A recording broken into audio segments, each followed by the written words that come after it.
Hi guys! Welcome back to my channel. For today's video, ito guys, magluluto na tayo ng para sa ating breakfast for today. Okay guys, keep on watching. Ito guys, ang niluluto ko para sa ating breakfast for today. Yan.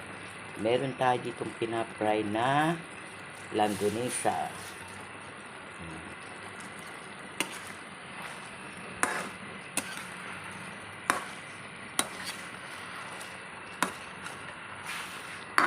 Tapos guys, ito meron pa tayo ditong leftover na tilapia. Yan. Yan, bali lalagyan ko lang siya ng sabaw mamaya. Gagawin natin sweet and sour or escabeche.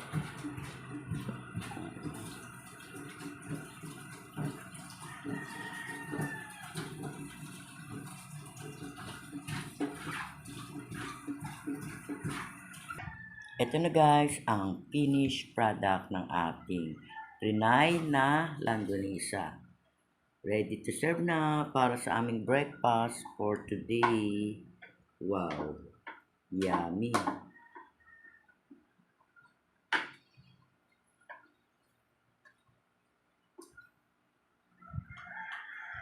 Ang lulutuin naman natin, ito ng leftover natin na tilapia.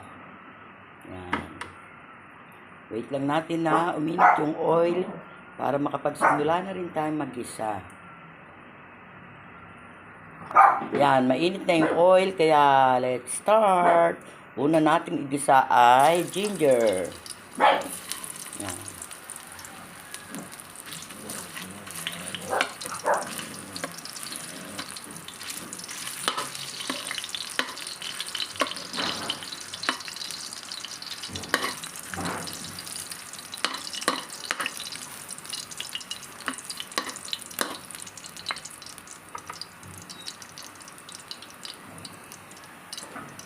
Sunod na natin yung onion.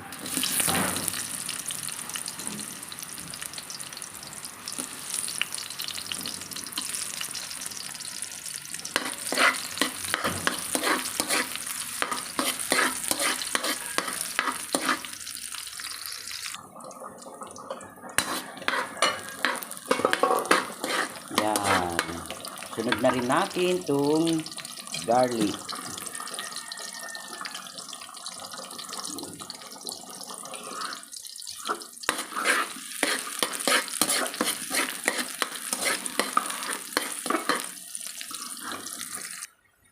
Tapos maglagay na rin tayo ng pepper and salt.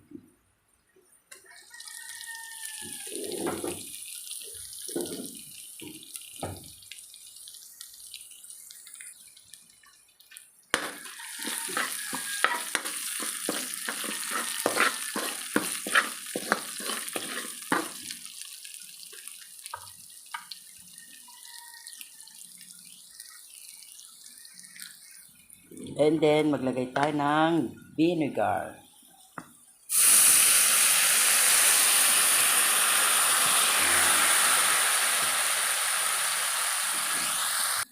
Yan guys, maglalagay lang ako ng konting water. Yan. Tapos, maglalagay din ako dito guys ng, ito guys, tinunaw kong cornstarch. Para maging malapot itong ating sauce. Yan. Tapos bali haluin lang natin.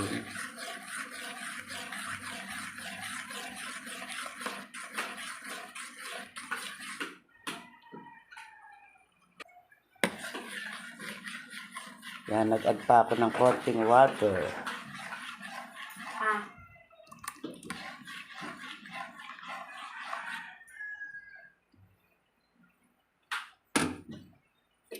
And then, maglagay tayo ng sugar.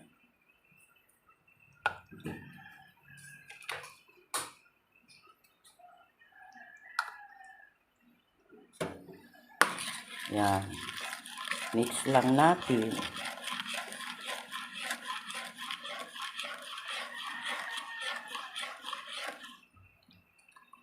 Yan. Naglagay ako ng cornstarch para medyo malapot yung ating sauce.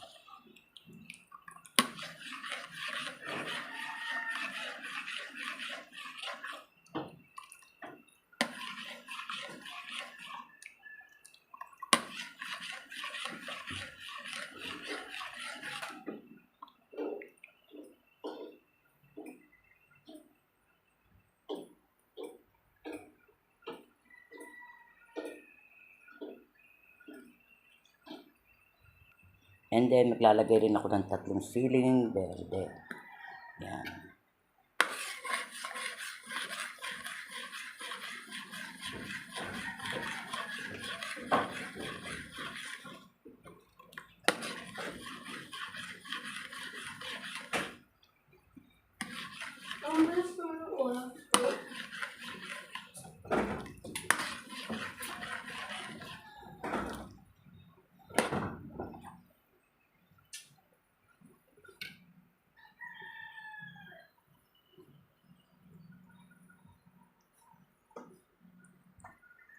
Yan guys, titikman ko lang kung okay na itong sauce natin. Yung pagkakatimpla natin.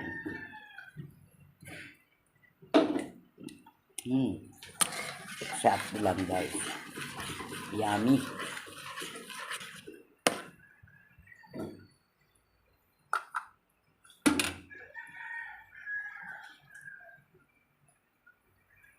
Yan guys, at dahil kulong-kulo na itong ating sauce, lalagay ko na itong ating mga isda.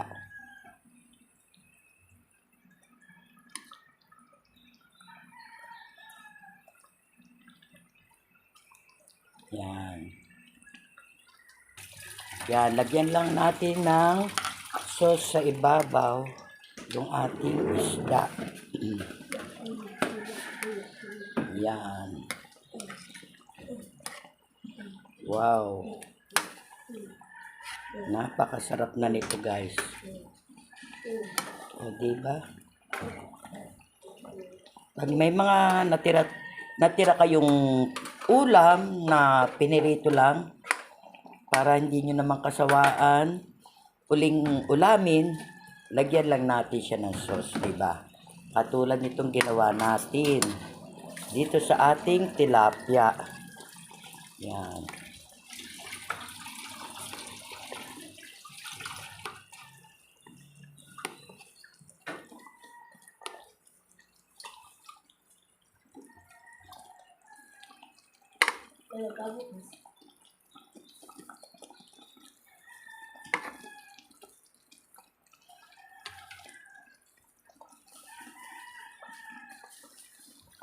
Yan guys, finished product na itong ating leftover na tilapia na nilagyan ko siya ng sauce. Yan, ginawa nating sweet and sour or escabeche.